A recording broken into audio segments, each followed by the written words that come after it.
Shalom and welcome everyone to the ICEJ webinar series. I'm David Parsons, Vice President and Senior Spokesman for the International Christian Embassy Jerusalem, coming to you from our Jerusalem headquarters. We're now, I think, at about day 104 of Israel's war with Hamas in Gaza. And we're going to take a look today at just how much damage the IDF has done to Hamas in this time period. And can we start saying that Hamas is defeated, it's on the ropes? Is it inevitable, or is there still a lot to do? To help us analyze this, we have our friend Lieutenant Colonel in the IDF Reserves, Jonathan Conricus. For many years, he served as international spokesman with the IDF. Before that, he had served in the Givati Brigade. And he's since he retired, he's been a security analyst with the Israel Defense Security Forum, other groups, recently appointed as a senior fellow with the Foundation for the Defense of Democracies out of Washington, D.C., a very well-respected conservative think tank there. And good to see you, Jonathan. Let's make clear from the start, you finished up several weeks in the IDF spokesman's office at the start of this war, but now you're back in your civilian clothes and on your own can say a little more.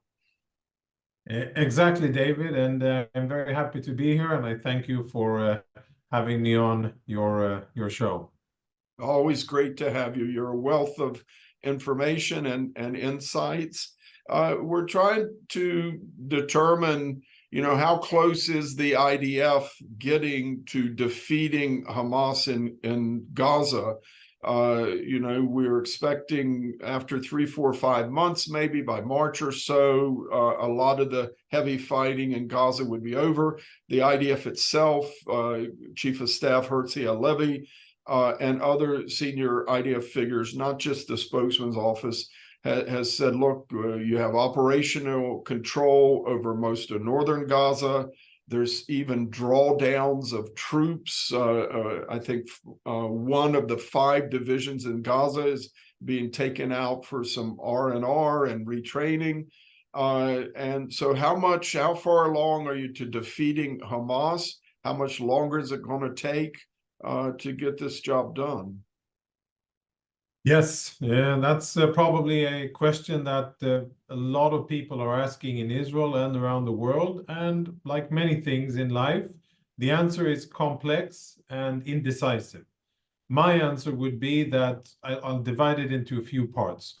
One part is that I think that the IDF, there's a mirror image, I think, between the tremendous and tragic failure of the IDF on October the 7th, which is something that the IDF will have to repent and amend for with regards to the Israeli people and the fact that Hamas was able to get in and to butcher as many Israelis as they did, sadly.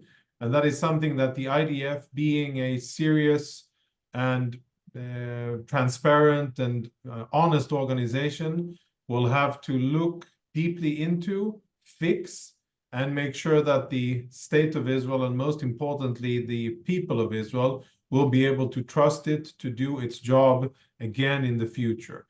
But I see a mirror image between the horrible failure of October the 7th and how the IDF has been operating in the battlefield, fighting against Hamas in Gaza ever since. And I think that troops, both in the Air Force and ground forces, have been fighting admirably in a very challenging combat environment, perhaps, and I say this with caution, but perhaps the most complex combat environment that any Western military has faced ever, because the dimensions of warfare are sky, ground, and underground.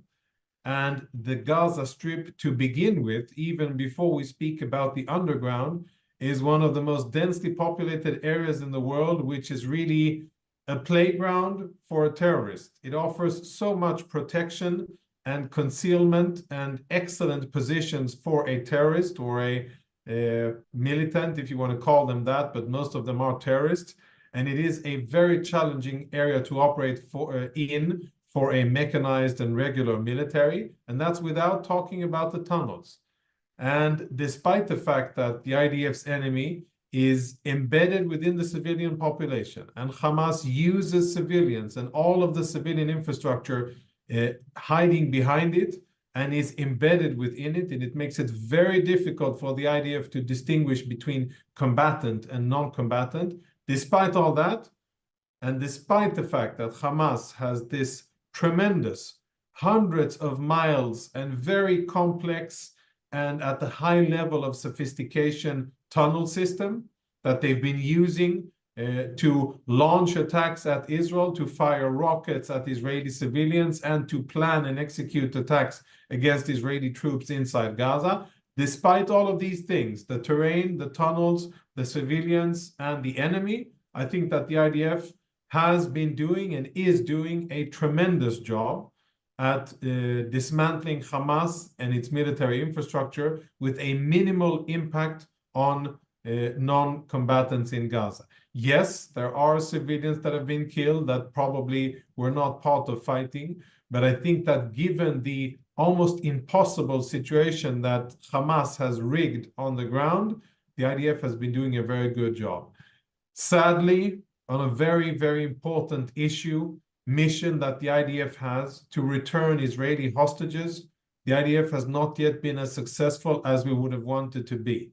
And there are still more than 134, depending on the information that we have, the latest updates about Israeli hostages, but more than 130 Israelis are in Gaza in Hamas captivity. Some of them probably confirmed dead, some of them presumed dead, and some of them probably alive.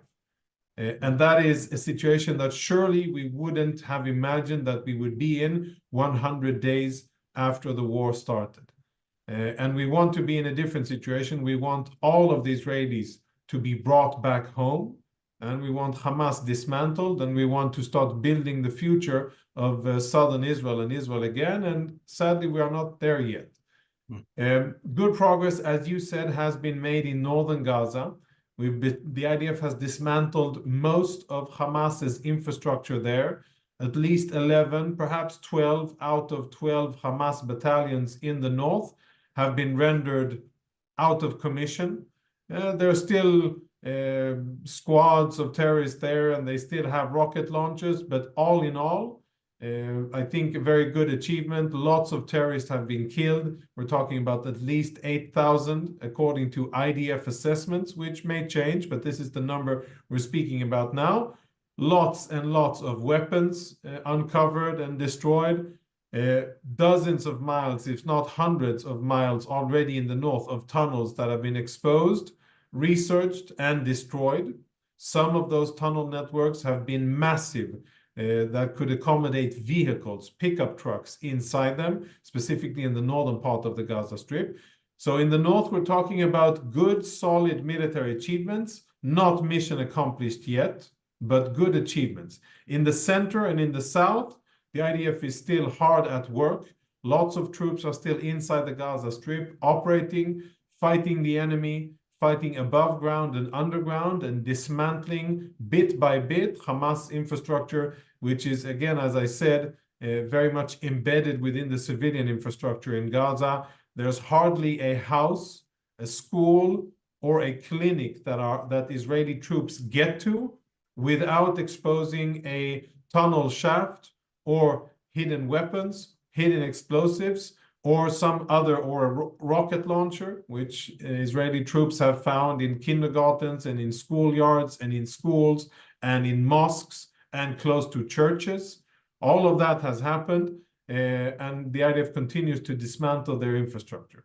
Now, when we look ahead and we think, okay, let's try to put a time frame on this, I suggest not to put a time frame, because it is very difficult to assess how long this will take and what achievements will be needed in order to defeat the enemy. Defeating an enemy is breaking his will to fight. That is really the essence of defeating an enemy, and that's not something specific to Israel. That is how wars are fought and won all over the world. Once you're able to defeat the enemy's will to fight, once you're able to break that, then you have effectively defeated. And that may take time. And it's a cumulative effort of killing operatives, killing commanders, taking away their most important assets, their logistic capabilities, their administrative capabilities, their fighting capabilities, and of course, killing seniors, and international pressure, and psychological warfare, and media warfare, and many things combined. And it's difficult to say when and how exactly that will be achieved, but I have very high confidence that it will be achieved by Israel, and hopefully, of course, sooner rather than later. As we're speaking, Israeli forces are very much hunting senior Hamas terrorists. Sorry, not Khaled Mash. Well, maybe him also, but he's outside of Gaza, so I won't speak about him so much. But definitely Yahya Sinwar, Mohammed Def, and many other senior terrorists who have not only an operational importance, as in running operations by Hamas against Israel and killing Israelis, but also a symbolic value. And they are targeted relentlessly. Hopefully, Israel will be able to strike them and take them out as soon as possible. So to summarize this opening question of has Hamas been defeated and how long will it take? Good, solid progress has been made, but the job is not yet done. And there's many more terrorists to kill, many more rocket launchers to take out, many more weapons depots to take out and destroy, and many more tunnels to destroy, and seniors to kill before the IDF will be able to declare or sense that the IDF will have defeated Hamas. Okay, thank you for that very good overview. Look at 100 days. Israeli leaders, the political leaders sort of, said this marks so much. Here's the progress made, the IDF as well. It came amid some of the Israeli military statements that we have operational control, we're drawing down forces, and it was almost like the Israeli media and public took like the fighting's over. We're moving to phase 3 or whatever. They had to then make clear, look, there's still a lot to do in central and southern Gaza. On the Hamas side and their backers in Hezbollah and Iran at 100 days said this, they still declared victory, even with all of Hamas's losses, that the fact that Hamas has fought and stood up to the IDF for 100 days, they consider this a victory. If the war ended today, it may be sort of a draw, but they're going to claim victory just by the fact they've survived so far. This is the problem you face in this region, isn't it? It is true, and Israel cannot accept anything short of a decisive, clear, and ringing victory. And it needs to be decisive. It needs to be very clearly understood by what's left of Hamas outside of Gaza and all of the other terrorist organizations, all of the other Iranian proxies that are threatening Israel. Because if there is no clarity, then some joker from Tehran or some terrorist from Lebanon might say that Hamas won just because there's still 3.5 Hamas fighters holed up in some bunker somewhere in Khan Yunis or in Rafah. We cannot accept that, and there needs to be a very clear and decisive victory, and there will be one. It may take time, but at the end of this, the only thing that's keeping the IDF from achieving that very fast is the fact that Hamas is using the Gazan civilians as human shields, and that these civilians are not allowed to go out of Gaza. Had they been allowed to evacuate themselves into safety outside of Gaza to Egypt, then this battle would have been much faster and would have had a lower price in casualties and civilians being hurt. But the political reality is that Egypt isn't accepting any Palestinian refugees, and they're stuck inside, and therefore the pace of operations is accordingly. But I don't think that, of course, the Iranians, they don't care anything about Palestinian civilians being killed, but that is really the only thing that is protecting Hamas who are cowards, hiding underground in their tunnels, firing rockets from their tunnels, and barely showing their faces above ground. Whenever they do, they're usually killed. It'll take some time, but at the end of the process, they will be taken out. But when we speak about Israeli force posture, I think we have to zoom out a bit and look at the regional picture and understand that today Israel is actively fighting on at least 3 fronts: Gaza, Lebanon, and Judea and Samaria, with other fronts further away, a naval area of operations and operations in the sky further away from Israel, or aerial operations further away from Israel. And we have to take into account that when Israel thinks about its combat strength inside Gaza versus the other missions that Israel has or may have in the future, then that is how we should understand any rotation in troops inside Gaza being taken out. Nobody in the IDF thinks that the fighting is over in Gaza. The fact that there's rotation is in order to prepare for the next stage of operations and for other missions, and to be able to retain what we call operational flexibility, to be able to respond to different events and to project force as needed according to strategic needs. And so maybe some Israelis have been confused, maybe there hasn't been clear messaging, but that is also part of fighting, because whenever the Israeli defense establishment, the spokesperson, etc., communicates with the Israeli public in Hebrew, the enemy is listening as well. And we don't want to share information with the enemy that will be beneficial for them any more than we have to in order to inform the Israeli public. So it's a delicate balance, but I think that at the end of the situation, it's important to take troops out, rest, rearm, train, and reorganize to be ready for future assignments, which may be all over our borders and may be against different enemies. Yeah, it's this tension over the pace of the war, of getting the job done quickly versus the caution because of the tunnel challenges and everything. But there were Prime Minister Netanyahu was just quoted in the media. I think he was talking to some of the regional council heads who want to go back to their communities on the Gaza border. And he said, look, this war may last not only through this year, but even into 2025. Are there some aspects of this conflict that where you might project it out that long? That's the first time I hear such a sinister assessment. And one would hope that the Israeli defense establishment would make swifter work of Hamas, at least, and first and foremost Hamas, so to allow Israeli civilians to go back to their homes and start the long and challenging process of rebuilding their communities.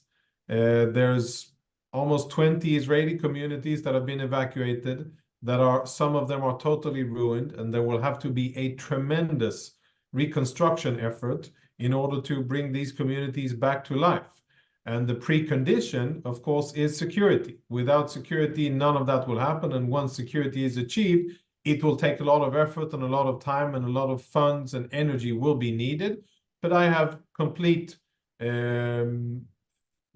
belief in the spirit of Israelis, in the spirit of these kibbutz members and other communities who, once the situation will be safe from a security point of view, will go back, demolish what needs to be demolished, and then rebuild stronger, better, more, and larger than how their communities were before. But this, when you look at the sad situation whereby there are almost 200,000 internally displaced Israelis, those are the official figures, and I think that the actual figures are perhaps higher than that. But when you combine evacuees from the north and evacuees from the south, we're looking at a sizable percentage of the Jewish population in Israel. And I would say that that is a non-negotiable situation from an Israeli point of view. Israelis must go back to their homes. and it is a responsibility of the government and the military to facilitate the conditions for them to be able to do so. And every day that the Israelis are not in their homes is a travesty. And Israelis must go back to their homes and populate their communities in the north and in the south. And in the north, I think that the challenge is even bigger because we're facing an even more vile and powerful enemy with more weapons, with longer range, more sophistication, and more personnel to fight against Israel. And what Israel needs to do is to get Hezbollah away from the border to begin with, and then think about, strategically speaking, how to dismantle Hezbollah's capabilities, how to deny Hezbollah the ability to store rockets and fire at Israeli civilians. There's a lot on the list, but at the end of the day, first and foremost, Hezbollah needs to be pushed away from the border so that Israeli communities are safe to return to. I know that is a priority, and it must remain a priority for the government to make sure that that happens and does so very quickly. Mm-hmm. So to declare the defeat of Hamas or Israeli victory at the same time, you have to restore the sense of security of those Israeli communities on the Gaza border as well as on the northern border, which is going to take some time. As you said, you break the will of the enemy, in this case of Hamas, to fight. Jonathan, this goes beyond the normal concept of deterrence, where they have weapons and they've got motivation and willing to fight, but you put up such a threat against them that it deters them from striking at you. But you're talking about going on beyond that in order to meet this definition of defeating Hamas. Correct. And that is what's necessary, because we've seen that the enemy we face in Gaza is a genocidal enemy that is indoctrinated to, if they can, conduct a genocide of Jews in Israel, nothing less. And this has been said before October the 7th and after October the 7th by various Hamas seniors inside Gaza and outside of Gaza. This is the essence of Hamas. And perhaps Israel wasn't paying attention before, or perhaps wasn't taking the threat seriously, but I think now we do. And therefore, it is clear that this is not going to end with, a half-cooked political, diplomatic solution to it, whereby Hamas is allowed to continue to exist. That cannot be, because that would effectively be a defeat for Israel. This can only end with a totally defeated and disintegrated Hamas that does not govern the Gaza Strip, that has no military capability, and where Israel establishes full control and operational freedom over the Gaza Strip in order to really clean out all of the remains, all of the weapons, the manufacturing capabilities, the stockpiles and the tunnels, etc., and then to start rebuilding, hopefully together with positive countries and forces in the region, to start rebuilding Gaza while still dominating from a security point of view and making sure that there's absolutely no threat or no resurgence of any enemy capabilities. Until that is achieved, this war will not be over. And we need to be very clear of who we're tolerance against such an enemy could be. I think that there should be no tolerance, and that we must achieve a very overwhelming, clear, and complete decisive victory here that leaves no doubt, and no military threat emanating from Gaza in the foreseeable future. And that takes a lot of fighting. And you're correct in saying that, we're not talking about deterring someone from action. We're talking about really dismantling their ability to fight and also their will to fight. Now, we have to distinguish between that which can be measured in military terms, in terms of dismantling their military abilities, and the idea of fundamental Islam and extremism and jihad against Israel. Those ideas, unfortunately, will not be evaporated once Hamas is destroyed. Those ideas will sadly continue to exist. They are harbored by many Muslims around the world, and it will take I don't know, hundreds of years to eradicate that, if at all. But we're now focusing on Hamas and on dismantling their capabilities. Sadly, violent extremist Islam will be around even after Hamas is dismantled. Yeah, I wish and pray the world would understand the tough work and hard work and risky job that Israel is undertaking to do this on behalf of the the rest of us. Just another question on the hostages. I know it's it's got to be frustrating that the Israeli military has been fighting and fighting since that 1 week truce where they got almost half the about 100 hostages back, but none since. It looks like there's a pattern that as soon as you get close to some, they may be executing some of these.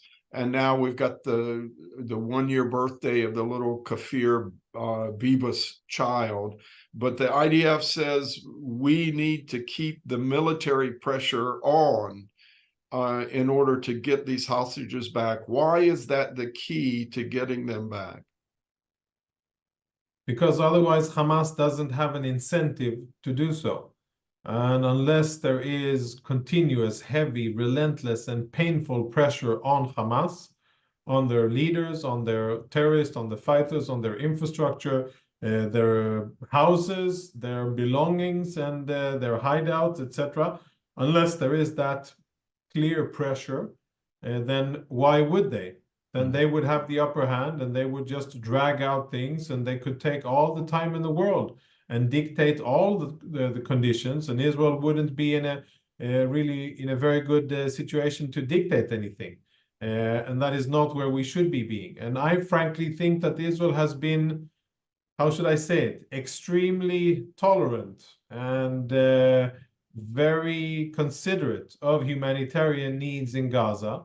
I think that many Israelis, I know that many Israelis are asking, including families of hostages, why on earth is there humanitarian aid going into the Gaza Strip every day?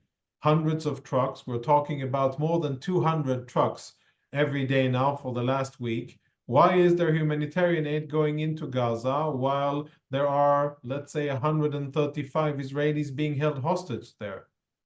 Many people in Israel find that extremely hard to understand and explain. Sure, there's international considerations and there's pressure and there's all kinds of leverage applied on Israel. But at the end of the day, including civilians, women and children, are being held in Gaza for more than 100 days in extremely cruel and inhumane conditions, many of them wounded, women and children and men that were taken in a brutal, unprovoked attack on a sovereign state. Yet, the world continues to turn, and even humanitarian aid is provided to the Gaza Strip. Many people feel that that is not a good situation, and perhaps that the Israeli government should address things differently than how it is doing it now. I want to ask you about the terror tunnels. We've just had like a briefing from the IDF that they've been more extensive than even the IDF had assessed beforehand. It's over 500 miles of tunnels. I think they said 5,700 entrances, shafts that go down into the tunnels. Nearly every other house has one, schools, hospitals, mosques, etc. But and there was also, they found earlier a tunnel that basically runs north-south along under the main highway, Saladin Highway, from Gaza City down towards Khan Yunis and Rafah. And now they've just found a second one right near Wadi Aza. Is it your understanding that these tunnels could have or did allow Hamas, even while the IDF controlled the ground above, to get weapons, terrorists, senior Hamas leaders, even hostages north and south, from say the north into the south underneath of the IDF over recent weeks? Yeah, I think that's a very fair assessment and a very high level of probability that that did indeed happen. happen. And I think that it's fair to assume that that did indeed, that is how Hamas used the tunnels. And until the IDF is able to dismantle, either incapacitate them by various ways that Israel has at its disposal, until it's done, the fighting against Hamas won't be done. And Hamas will still have the ability to fire rockets and to come out the day after the fighting and claim victory. So that needs to happen. But some tunnels that are, we've spoken about this, and it's very true. All of the things that you said are very correct. 5,700 and hundreds of miles of tunnels in Gaza. But tunnels that have not yet been spoken about so much and are absolutely strategic are the smuggling tunnels coming in from Rafah into Gaza from Egypt. All of the weapons, I'd say 99% of the weapons in Gaza that were used to butcher 1,200 Israelis on the 7th of October and have been used to fight Israel ever since, including the rockets that are being fired on Israeli civilians almost relentlessly, all of those weapons and explosives came in through Egypt. And they came in through the tunnels. And until Israel will dismantle those tunnels, the war won't be over, because it will just mean that Hamas will have the ability to replenish their capabilities, rearm, and regroup inside Gaza and outside of Gaza, as long as those tunnels are open and intact. So I think that we will see in the not so distant future IDF operations in Rafah, in and under Rafah, in order to take out those tunnels, because without it, the fighting will continue, and it will only be a very short matter of time before Hamas gets more weapons from the Iranians and others and continues fighting. And of course, Israel cannot and must not allow that. So we're looking at coming back to the first question, how we started this. So we will likely see operations in Rafah. And don't worry, I'm not telling anybody here secrets that Hamas doesn't know and understand. Hamas understands this. The IDF knows it. The Egyptians know it. The Americans know it. Everybody understands that this is the case, and that this war will not be over with open tunnels under Rafah.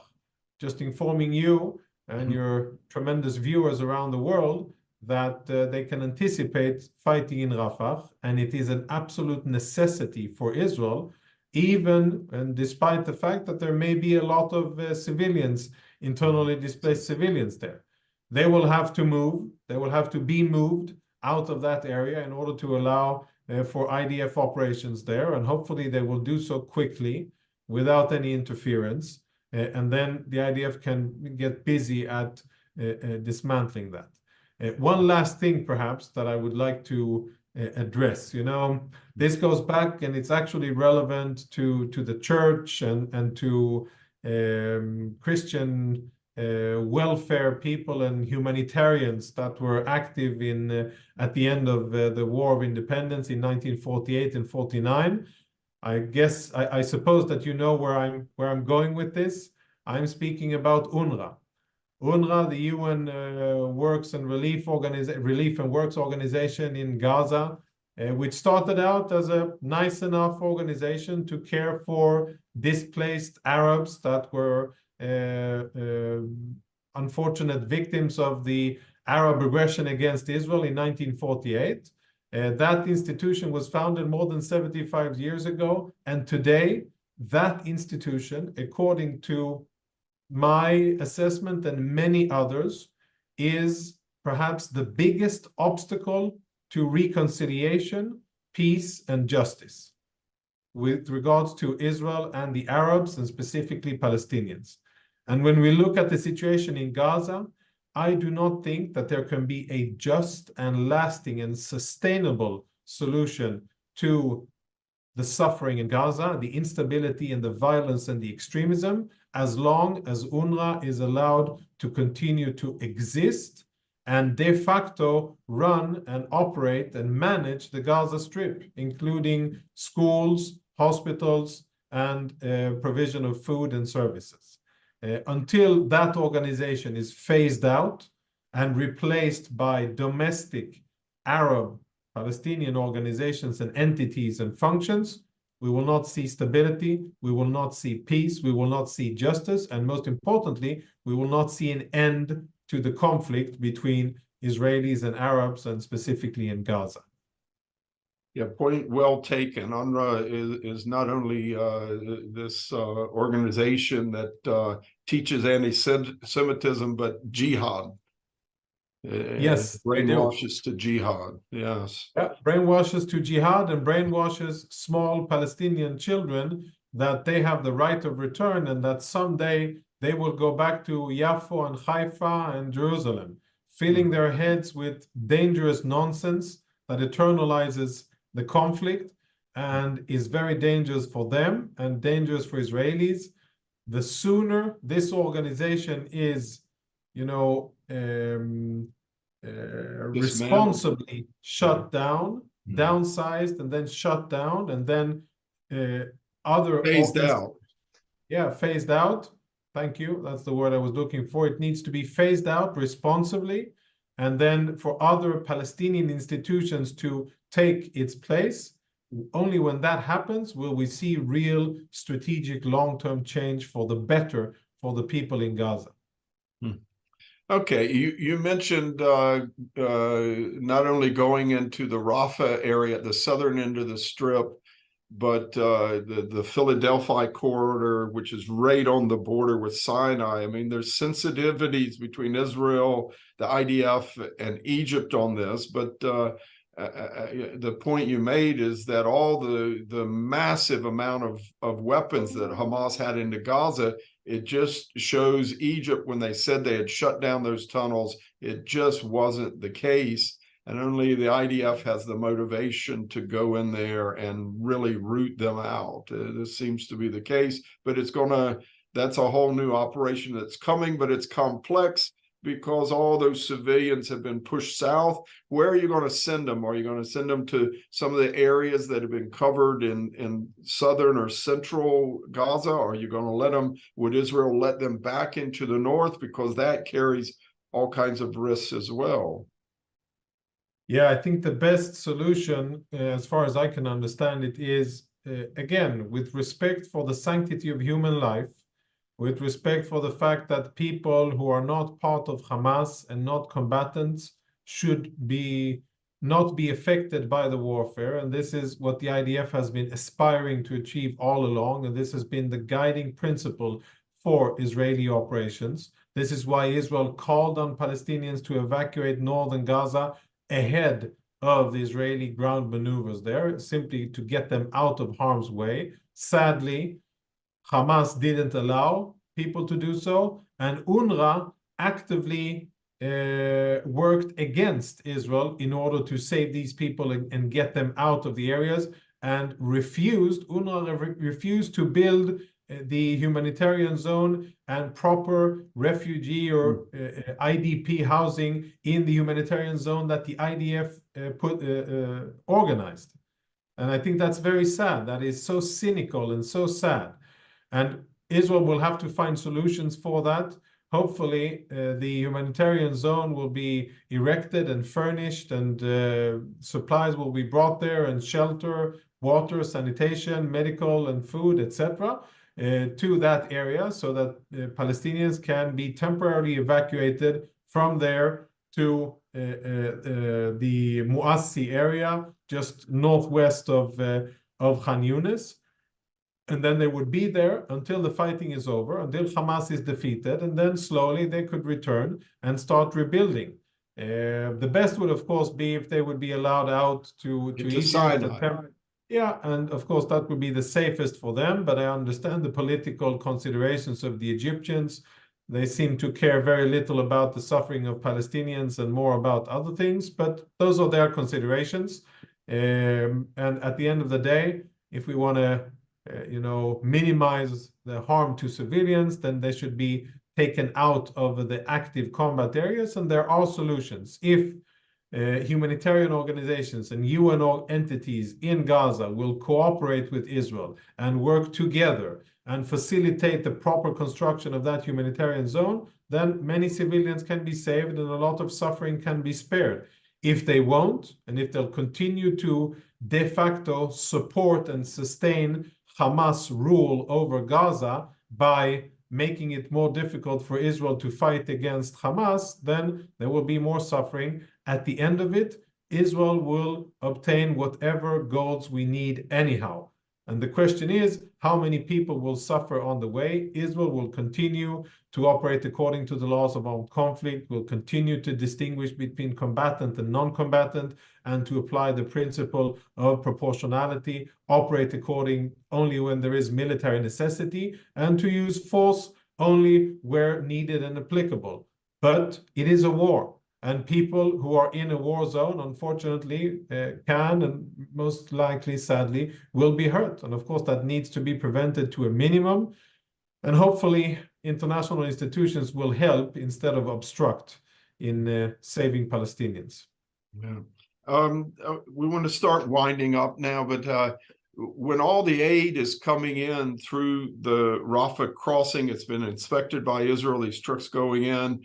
It looks like Hamas still has a fairly firm control there in that southern part of Gaza because they grab these trucks of aid and hoard it for themselves and then sell it they either just keep it for themselves or they sell it on the black market at a much elevated price when the international community gave it for free. And if the IDF goes in and takes over the Rafah crossing, there's sensitivities with Egypt about that. Is that going to break that Hamas grip over the civilians in Gaza there who want food but are being actually extorted at exorbitant prices by Hamas just to get food and water? Yeah, the cynicism knows no boundaries, and I think the true colors of Hamas are really shining through. We see that they don't care about the needs of the population. They will prioritize their own organizational survivability, their commanders, their combatants, the terrorists themselves, and just their wealth and well-being over the needs of Palestinian civilians any day of the week. And we see that again and again, and the practices that you described, we see them, and they're documented in international and Arabic media. It's not something that Israel is only claiming, but you can see it. Social media, you can see Palestinians saying it for themselves. Why are Hamas stealing aid? Why, when I'm supposed to receive food and water and medicine from the international aid, why do I have to buy it for tremendously high and grotesque prices? Why? Because Hamas prioritizes it. I'm not sure, regarding your question, I am not sure that this will solve the issue totally. As long as there will be Hamas operatives and a Hamas administrative system in Gaza, these practices will continue. And even if Israel will control one side of the Rafah crossing, I'm sure that once the aid convoys go into other parts of Gaza, other parts of southern Gaza where Israel may not yet dominate above ground, there it will be commandeered or stolen by Hamas, and the same practice will continue. So it's more a matter of A, calling it out, B, demanding from UN entities that they do a much better job at protecting the commodities, protecting the aid, doing their job at making sure that the aid is received directly without Hamas middlemen to the civilians in need. And third, in the future, to once Israel establishes control, to make sure that it is indeed administered directly and freely as intended. Yeah. Last question. How concerned are you that a lot of Hamas militiamen may have fled south with all those civilians, taken off their uniforms? They're sitting there hiding in their thousands among the civilian population. When all those are allowed to come back, they're going to be right back there trying to control the people and fire and threaten Israel. And what we're seeing in recent days, it looks like the IDF has caught on to one of Hamas tactics. They hid rockets and rocket launchers and weapons in the tunnels and mosques and hospitals, whatever. But in some places, they just buried them in the sand out in fields and open areas, just buried them. They know where they are. The IDF is finding some of these. I think they found 100 rocket launchers in one pile in Beit Lahia, which is up in the north where the IDF's been for months. And I mean, I'm concerned that if all those civilians come back north, there's going to be rockets already hidden there. There'll be guys coming back in with them, that within 2 or 3 days, you're going to have hundreds of rockets fired at Israel. Yeah, your concerns are not unfounded. And one of the problems with terrorists is that it's a revolving door or sliding door between being a terrorist 1 second and then being a Gazan, a poor Gazan civilian the second. And even appearing on Hamas propaganda, telling sad stories about civilian suffering as a civilian, and then the minute after, in civilian clothing, firing RPGs at Israeli tanks or detonating booby traps against Israeli soldiers. One could only wish, I don't know if the audience here is a fan of Quentin Tarantino movies, but one movie comes to mind.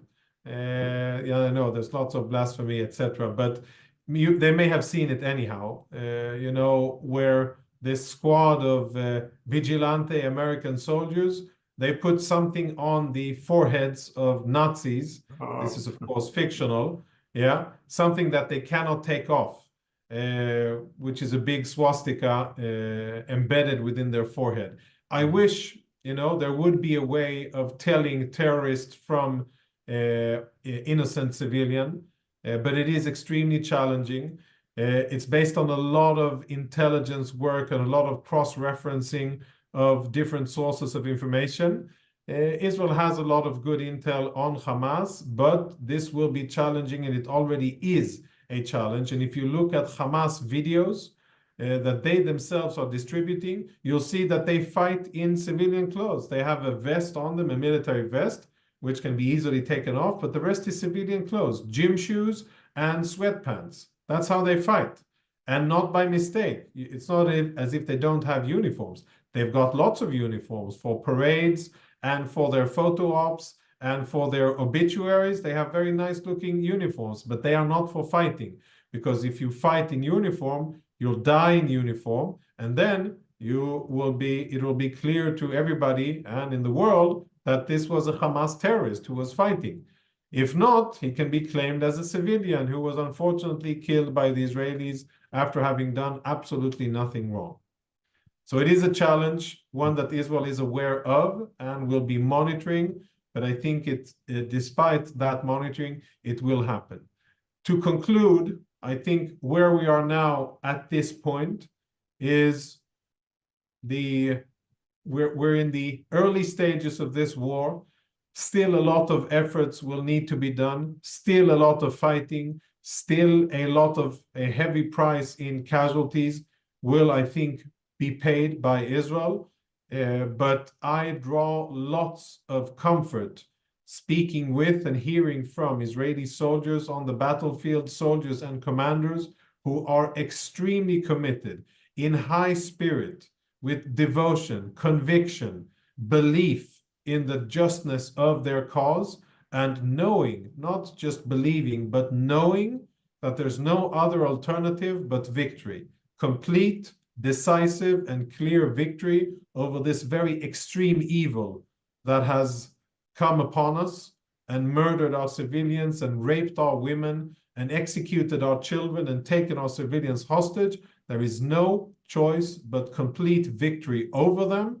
And the men and women on the ground fighting understand this, and they're willing to go the 100 and extra miles needed in order to get the job done. And I'm very comforted by that, and I'm proud to be a former member of that organization that fights and wants and will get the job done against Hamas.